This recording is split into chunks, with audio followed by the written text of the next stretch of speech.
যারা ইসলামিক মাইন্ডের দাবি করে, যারা মানবতার অগ্রদূত রাসূল সাল্লাল্লাহু আলাইহি ওয়াসাল্লামের বাণী শোনায়, তারাই আমাদের উপর এরকম গর্হিত কাজ, এরকম অমানবিক কাজ করেছেন। যারা 5ই আগস্টের আগ থেকে গুপ্ত অবস্থায় ছিল, আমাদের সহকর্মী যাদেরকে বাংলাদেশের ভাষায় ভোট বাহিনী বলা হয়, যারা ইসলামিক মাইন্ডের দাবি করে, যারা মানবতার অগ্রদূত রাসূল সাল্লাল্লাহু আলাইহি ওয়াসাল্লামের বাণী শোনায়, তারাই আমাদের উপর এরকম গর্হিত কাজ, এরকম অমানবিক কাজ করেছেন। আজকে দেখেন 10,500 লোক এখানে সমবেত হয়েছে। আপনি বলেন, অযোগ্য হলে 2000 হয়, 1000 হয়, 10,000 লোক একই রাতে একই দিনে কেমন অযোগ্য হয়? 10,000 লোক একই মাসে একটা টাইম কেন টার্মিনেশন হয়?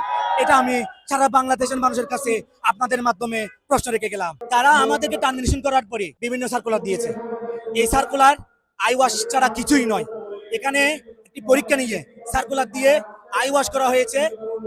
মধ্যখানে অনেক দলীয় উপভোটে ঢুকেছে, যার অনেকগুলো ডকুমেন্টস আমাদের কাছে সংরক্ষিত আছে। কারা কারা ঢুকেছে, কোন ব্যক্তি, কোন পার্সন, কার পারপাসে ঢুকেছে, কার পারপাস সার্ভ করে ব্যাংকে ঢুকেছে, আমাদের কাছে এরকম অহরহ তথ্য আছে। আমরা ডক্টর ইউনূস সরকারের আমলে, অর্থাৎ ইন্টারিম গভর্নমেন্টের কাছে চিঠি পাঠিয়েছি, দ্বারস্থ হয়েছি, বাংলাদেশ ব্যাংকের কাছে দ্বারস্থ হয়েছি, কোর্টে দ্বারস্থ হয়েছি।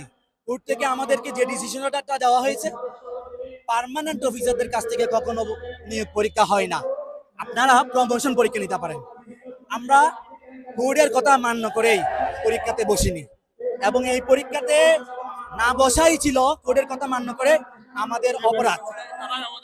যেই ম্যানেজমেন্ট ছিল, সেই ম্যানেজমেন্ট 5ই আগস্ট পরবর্তী বাংলাদেশের কোন সার্কুলারে, কোন ক্ষমতা বলে, কত পার্সেন্ট শেয়ারের বলে এই ইসলামী ব্যাংক রাতের অন্ধকারে মব সৃষ্টি করে দখল করেছে?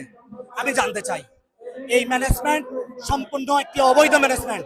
এই ম্যানেজমেন্টের উদ্দেশ্য ছিল গভর্নর মনসুরের সাথে মিলে ইসলামী ব্যাংকগুলোকে ধ্বংস করা এবং তাদের দলীয় উপকূটে এই ব্যাংকটাকে ভরপুর করা, তাদের দলীয় এজেন্ডা এই ব্যাংকের মাধ্যমে কার্যকর করা।